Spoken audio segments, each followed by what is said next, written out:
جناب آقای دکتر سلام، صبح شما بخیر. تو رو فرستادم برای مصاحبه.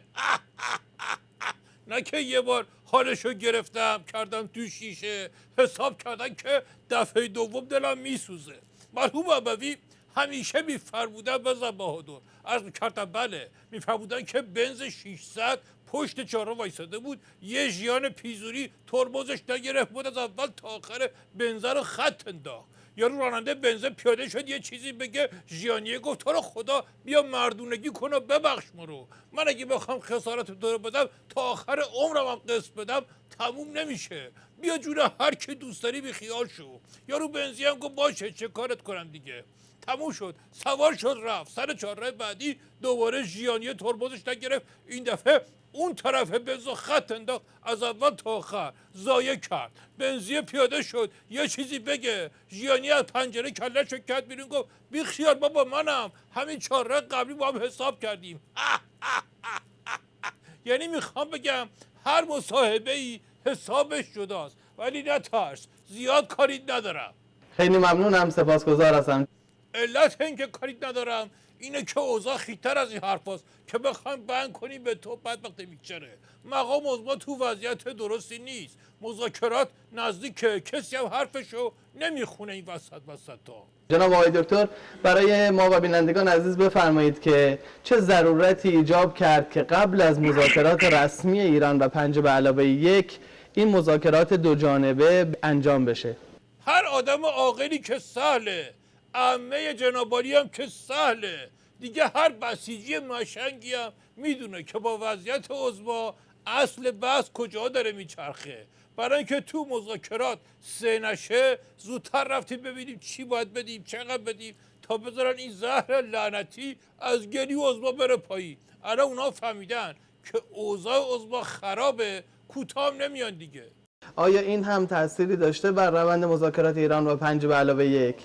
پنپا تأثیر داشته تو ارنج تیم ملی آرژانتین. این دفعه فکتو بهت بخشیدم، ولی دفعه دیگه سوال بیجا نکنی ها. خیلی ممنونم جناب آقای دکتر. حالا بحث فوتبال شد، تو هم که معرفی درست حسابی نکردی اول کار منو، خودم خیلی خلاصه معرفی بکنم. ما همونیم که وقتی میرفتم تو زمین گزارش بازی اینطوری میشد: به نام خدا، با سلام به بینندگان عزیز، گل. حالا سوال چی بود؟ آیا این هم تأثیری داشته بر روند مذاکرات ایران و 5+1؟ خب همه چیزا تو مذاکره تاثیر میذاره دیگه. فیروز آبادی شو که به کشکم نخریدن، حداد عادل اینا رو کسا از اول آدم حساب نمی‌کردن. کار به جای رسیده که برای رام کردن شربت مداری باید علوی اطلاعاتو بفرسته باش مذاکره بکنه. از اون مذاکرات هم شما اطلاعاتی دارید که در اختیار بینندگان ما قرار بدید؟ دارم، ولی چون عقلم دارم، عین تو مشنگ نیستم که همه چی رو بریزم بیرون، هیچی نمیگم. تو فقط انقدر بدون که اگه چیز خوبی بود خودمون خبرشو میکردیم تو بوق.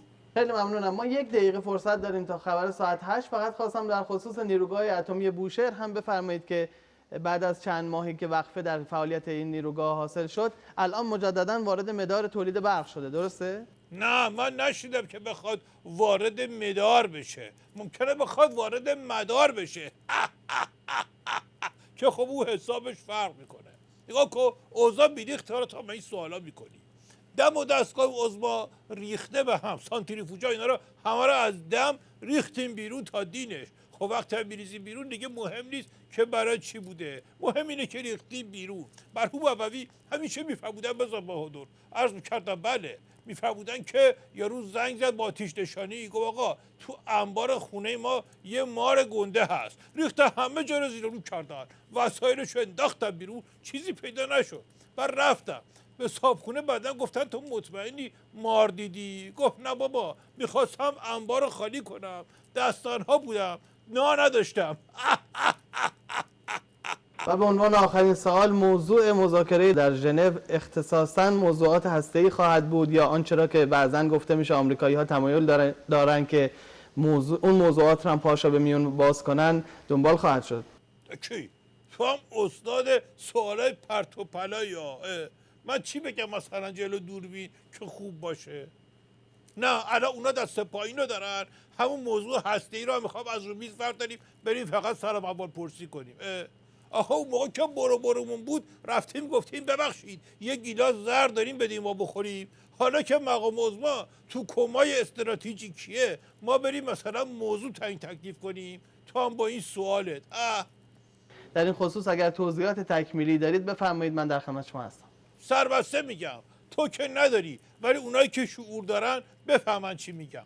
مقام عظما به خاطر تنگی نفس استراتژیکی مجبور هر چی که گفتم بگه بله چشم.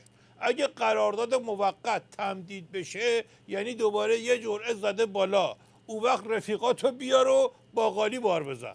آقای دکتر خیلی ممنونم از خدمتتون. عزت هم میگی زیاد.